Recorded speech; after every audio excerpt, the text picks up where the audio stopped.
The ground is wet, not from rain, from the bodies of men who lay here before him.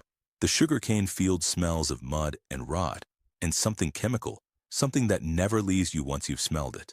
Somewhere ahead, maybe 400 yards through the flat, moonlit Philippine darkness, there is a fence.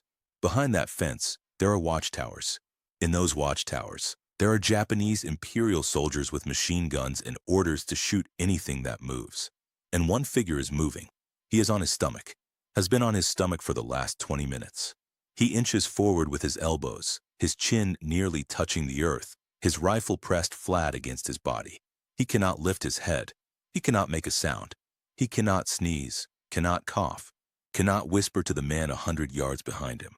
If a single guard glances down at the right angle, if the moonlight catches him wrong, if a dog barks, it's over. Not just for him. For the 511 men behind that fence who have been waiting, some of them for over 3 years, to be found. He keeps crawling. 30 miles away, the American front line sits behind him like a fading memory. There are no reinforcements between here and there. No air support on call. No artillery.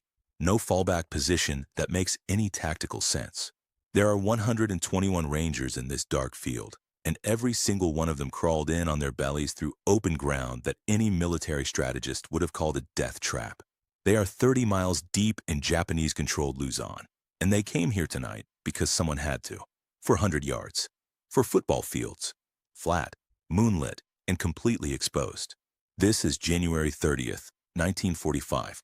And what happens in the next 30 minutes will be described in the after-action report of the 6th Ranger Battalion as, quote, the most precisely executed raid in the history of American arms. But right now, there is just this one figure, elbows in the mud, heart in his throat, crawling toward the wire. His name is Robert Prince, Captain, 6th Ranger Battalion, United States Army. He is 26 years old, and before the war he was a civil engineering student at Stanford University in Palo Alto, California. He grew up in Seattle, the kind of city where it rains 9 months out of 12 and nobody complains about it because they've never known anything else. His father ran a small business. His mother kept a garden. Robert was the kind of young man who made careful plans, who thought before he spoke, who believed, sincerely believed, that the most complex problems could be solved if you broke them into pieces small enough to understand. He was not built for war. He will tell you that himself. In the fall of 1941, he was 22 years old and thinking about drainage systems and load-bearing concrete. 3 months later, Pearl Harbor happened, and the careful plans changed. He enlisted in early 1942, not with a shout, but with a quiet certainty, the same way he did everything. His mother pressed a small photograph into his breast pocket the morning he left, a picture of the family at Christmas, 1940. A fire in the background. Everyone smiling. "Bring this back to me," she told him. He put it in his left breast pocket, over his heart. He carried it through training at Fort Benning, through the brutal Ranger qualification course that broke men twice his size, through the long voyage across the Pacific, through the jungle heat of New Guinea, through the invasion of Leyte. The photograph would still be there on January 30th, 1945, when he pressed his chest against the earth in a Philippine cane field and counted the steps between himself and 500 armed men who would kill every prisoner they guarded before surrendering a single one. He hadn't joined the Rangers looking for glory. He joined because someone told him they were looking for people who solve problems. He had no idea the problems would be this large. Before we go further, stories like Robert Prince's are exactly why we built the Combat Blueprint. It's our free newsletter, one real soldier, fully sourced, tactical breakdown, every issue. The kind of depth that doesn't fit in a video. First issue is already live. Staff Sergeant John Minnick, Hurtgen Forest, 1944. Free minefields. One afternoon. The link is in the description. It's free, and it's worth your time. Now, back to Luzon. To understand what Robert Prince was about to attempt, you have to understand what Cabanatuan was. The Cabanatuan Prison Camp sat in the flat agricultural lowlands of Nueva Ecija Province, on the island of Luzon in the Philippines. By January 1945, it held 511 American prisoners of war, the broken survivors of the Bataan Death March. These were men who had endured some of the worst documented atrocities of the Pacific War. They had marched 65 miles under the Philippine sun without food or water, watched their comrades executed on the roadside, and then been imprisoned for nearly 3 years in conditions that defied description. By early 1945, many of them could barely walk. The strategic stakes were this. General Douglas MacArthur had just launched his return invasion of Luzon. American forces were advancing, and Japanese policy, confirmed by multiple intelligence intercepts, was unambiguous. When the Americans got close enough, the prisoners would be executed. It had already happened at Puerto Princesa Prison on Palawan Island just 2 months earlier, in December 1944, when Japanese soldiers herded 150 American POWs into covered trenches, poured gasoline over them, and set them on fire. The survivors who tried to escape were shot. Cabanatuan had to be hit before the front line got close enough to trigger the order. The camp itself was formidable. It was guarded by an estimated 200 Japanese soldiers, veterans of the Imperial Army with machine gun nests, watchtowers, spotlights, and a patrol rhythm that never fully slept. The surrounding terrain offered no concealment. It was flat. It was open. It was a killing ground by design. Allied commanders had studied the problem and reached a quiet, uncomfortable conclusion. A conventional assault would give the guards enough time to execute the prisoners before relief arrived. The only solution was a ranger raid, a lightning strike that hit every guard position simultaneously before a single alarm could be raised. That mission was given to the 6th Ranger Battalion and its commanding officer, Lieutenant Colonel Henry Mucci, a hard-edged, cigar-chewing officer who had spent months turning his battalion into something the Pacific Theater had never quite seen before. Mucci chose Captain Robert Prince to plan and lead the assault element. On January 28, 1945, 121 Rangers crossed the front line and walked into Japanese-controlled territory. They walked by day and moved by night, guided by Filipino guerrilla fighters under Captains Eduardo Joson and Juan Pajota.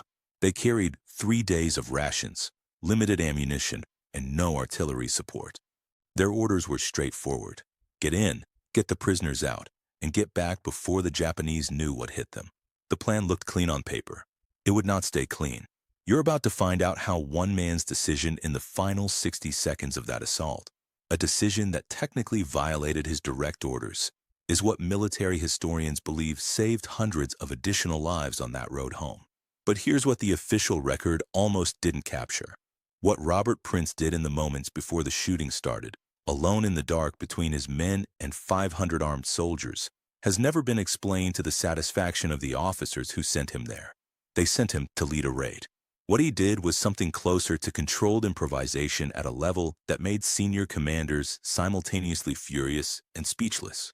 If this is the kind of story you want more of, subscribe, because this channel exists for exactly this. The moment's history almost forgot.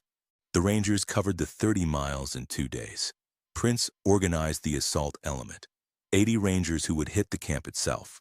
Pajota's guerrillas positioned to the east, blocking a road that intelligence said carried no traffic. Joson's fighters held the western approach. Mucci coordinated the whole operation from a position behind the line of advance. Everything felt controlled, professional, the kind of operation that, on a tactical map, looks almost elegant. The first sign of trouble came 6 miles out. Filipino scouts came back with updated intelligence. The prisoner count was accurate at 511, but the guard force had grown. Not 200 Japanese soldiers, closer to 500, possibly more. A Japanese Imperial Cavalry unit, nearly 800 men, had camped the previous night just 1 mile north of the prison at Cabu Creek. They were moving south. The timeline had compressed overnight without anyone telling the people who needed to know. Prince relayed the information to Mucci by runner. Radio silence was absolute. Mucci's response came back in 4 words. Mission continues. Push up. The Rangers moved to their final staging position, a dry irrigation ditch 600 yards from the wire. Here, the plan began its first departure from the script. The ground between the ditch and the fence was completely flat, completely bare, and lit intermittently by Japanese spotlights that swept the field in slow arcs. There was no way to move the assault element forward without being seen, except on their stomachs. Prince made the call. Every Ranger would crawl the final 400 yards. No rushing, no bunching, no movement when the spotlights swept close. It would take 20 minutes at minimum, 60 seconds of patience every 30 seconds. The kind of discipline that most soldiers, even good ones, don't actually have when their hands are shaking and there are machine guns 40 yards past the wire. Then Prince did something his superiors hadn't ordered. He went first, alone. He left his position, whispered to his sergeant to hold the line until the signal, and began crawling forward by himself to confirm the watchtower positions. Personal reconnaissance, 30 seconds before the assault was supposed to begin. If he was spotted, the guards would not raise an alarm. They would simply shoot him, and the mission would collapse in the opening moment. He was halfway across the field when the spotlight swung directly toward him and stopped. He pressed his face into the dirt and held his breath. 12 seconds passed. Then the light moved on. He kept crawling. At the tree lean 30 yards from the wire, he counted the positions, confirmed the patrol patterns, memorized the timing. He crawled back to the ditch, told his sergeant what he'd seen, adjusted the fire assignments in real time, reassigning 3 ranger teams to positions they hadn't planned for. 20 minutes later, the assault element was in position. Then the P-61 Black Widow arrived, one American night fighter aircraft, flying low over the camp on a prearranged distraction run, cutting its engines and restarting them over the compound. The Japanese guards, bored, cold, and jumpy, stepped out of their positions and looked up at the sky. Prince raised his arm, held it for 1 second, dropped it. The firing starts at exactly 7:45 p.m. It does not begin as a burst. It begins as a single shot, the prearranged signal, and then the entire camp perimeter erupts in simultaneous automatic weapons fire from 4 directions at once. The Japanese guards who had been watching the sky are dead before they understand what's happening. Prince is already through the front gate. He moves fast, not running, but purposeful. Short steps, head on a swivel. His first objective is the guard barracks on the north side of the compound, a long wooden building where off-duty soldiers sleep with their rifles on the floor beside them. If those men wake up and reach their weapons before the barracks are cleared, the prisoners become shields. He gets to the barracks in 11 seconds. Rangers breach the doors simultaneously from both ends. The Japanese guards inside have no time. The barracks are cleared in under 90 seconds. Prince pivots. The prisoner section. There are prisoners in 3 separate areas. Some can walk, some cannot. Some are so far gone from starvation and illness that they need to be carried. Rangers begin moving through the compound, identifying prisoners, directing them toward the front gate. Here is where the first thing goes wrong. Intelligence had said 511 military prisoners. What intelligence hadn't fully confirmed, there are also civilians inside the compound. A group of Filipino and mixed nationality civilian internees, some of them women, are housed in a separate section that wasn't on the primary assault map. When Prince gets to the main prisoner area and starts moving men toward the gate, a Filipino interpreter is screaming at him from 50 yards away, pointing at a barracks building not on his plan. He goes. Inside, he finds 11 civilians, including 3 children, locked in a storage room adjacent to the main guard post. The room is padlocked from the outside. The guard who held the key is dead. A ranger blows the padlock with a rifle shot. The door swings open. Prince turns back to the assault. He has lost 90 seconds he did not have. At the 8-minute mark, a runner reaches him from the eastern perimeter. It's bad news from Pajota's position. The Japanese cavalry column from Kabu Creek, the 800 soldiers that intelligence said were camped a mile north, is moving south. Not the next morning, not in an hour. Now, they are on the road toward the camp, and they are a mile out. Pajota's men had set up a roadblock, but they are dramatically outnumbered. They are holding the road with mortars and rifle fire, but they cannot hold it indefinitely. The original extraction plan assumed a clear road for the prisoner column to move east on. That road is now a battle. The new order comes through the runner in 6 words. Get them out. Any direction. Prince changes the extraction route on the spot. West. Joseon sector. Longer distance, different terrain, but away from the cavalry column. He starts redirecting prisoner movement while the firefight with the guards is still ongoing around him. The internal guard force was supposed to be 200 men. It is clearly not 200 men.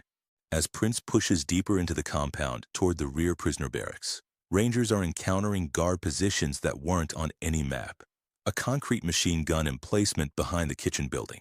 a second watchtower on the western wall that had been listed as unmanned. A guard patrol of 8 men returning from outside the wire at exactly the wrong moment, walking directly into the compound entrance. The guard positions they briefed on did not match the positions that exist. Prince has Rangers hitting targets that weren't assigned to anyone. He is improvising fire assignments in the middle of a firefight, in the dark, while directing prisoners who can barely walk toward an exit that has just changed direction. At the 13-minute mark, the thing nobody planned for. A Japanese squad of 12 men, not from the main guard barracks, not from the cavalry column, but from a supply detail that had been sleeping in a motor pool shed on the far side of the compound, emerges from the darkness between 2 barracks buildings, directly into the prisoner evacuation lane. They open fire. Free Rangers go down. The prisoner column, 200 men already moving toward the gate, stops. In the dark, in the chaos, some of the prisoners drop to the ground. Others freeze. For a moment, the entire extraction stalls. Prince is 50 yards away when he hears it. He turns, identifies the muzzle flash, and runs toward it. Not away, toward. He gets within 20 yards of the Japanese squad, drops behind the corner of a building, and directs Ranger fire onto the position with hand signals. 2 minutes. The squad is neutralized. The lane opens. He gets the column moving again. In the watchtower on the compound's north wall, a Japanese sergeant named Takaba has been watching this since the first shot fired. He survived the initial assault because his tower was slightly behind the main line of attack, and the ranger assigned to it was redirected to a higher priority target. He is watching one American officer move through his burning compound with a clarity and speed that makes no tactical sense. The man should be coordinating from a safe position. Instead, he is at the front gate, then the barracks, then the prisoner section, then running directly at a machine gun squad. The sergeant later recalled, in a post-war account documented by Filipino historians interviewing Japanese veterans in the 1950s, that the American officer moved as though the bullets were not meant for him. Not with recklessness, with a certainty that was, in the sergeant's words, more frightening than the bullets themselves. The sergeant did not fire his rifle once during the raid. He would struggle to explain why for the rest of his life. It was not unique. Multiple captured Japanese soldiers from Luzon garrison units, interviewed by American intelligence officers between February and May 1945, described the 6th Rangers in terms that reflected something beyond tactical analysis.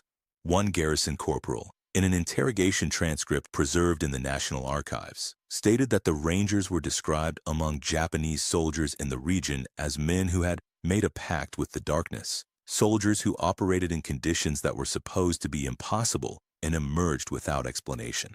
The discipline of the Imperial Army held through most of the raid, but it was the speed, the absolute refusal to slow down, that broke it.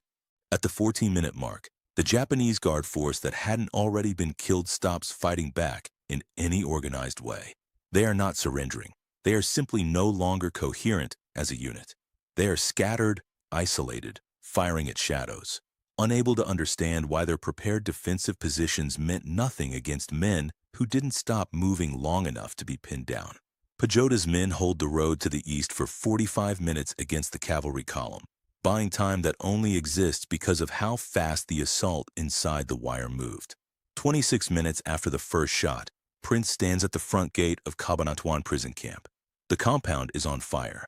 The guard force is destroyed or scattered. The prisoner barracks are empty, except one.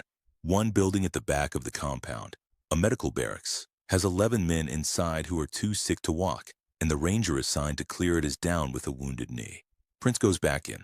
This is the moment his orders technically ended. The signal had been given to begin extraction. Muchi's instruction was clear. Once the main population was moving, get out. Don't extend the timeline. Every additional second is another second for the cavalry column to break through Pajota's roadblock. Prince goes back in anyway. He and 2 rangers carry men out, some on their backs, some dragged on improvised litters, one at a time. It takes 6 trips, each trip across 30 yards of open ground in a burning compound, with sporadic gunfire still cracking at the perimeter. On the last trip, he is carrying a man who weighs perhaps 90 pounds. The man was a U.S. Army colonel. He had been in the camp since the fall of Bataan in April 1942, 33 months earlier. The colonel, who later gave a formal statement to Army historians, said that as Prince carried him through the gate, he looked up at him and said, "Son, I didn't think anyone was coming." Prince didn't answer. He was already moving. The extraction takes 4 hours. 511 men, some walking, some carried, some in Carabao-drawn carts commandeered from Filipino farmers who gave them up without being asked, moved 25 miles through the Philippine night toward American lines. By the time the column crosses into Allied-held territory, it is nearly dawn.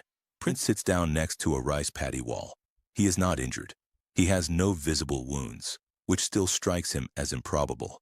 Around him, medics are triaging prisoners. Rangers are being counted. Reports are being assembled. Everything is motion and noise and the particular exhaustion that only comes when the thing you've been dreading is over. He reaches into his left breast pocket. The photograph is still there, slightly damp from the cane field, bent at one corner where he pressed it against the earth in the dark. His family at Christmas, 1940. The fire in the background. Everyone smiling. He holds it for a long time. What he sees when he looks up is not triumph.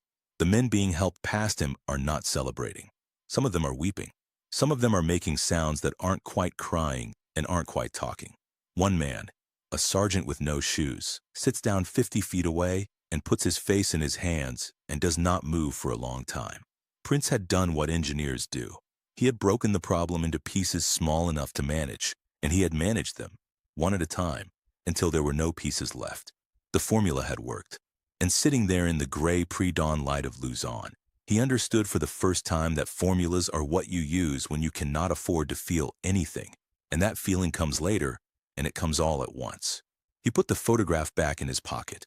He had 4 Rangers dead, dozens of wounds across his element. Every man who went through that wire would carry some piece of that feel for the rest of their lives.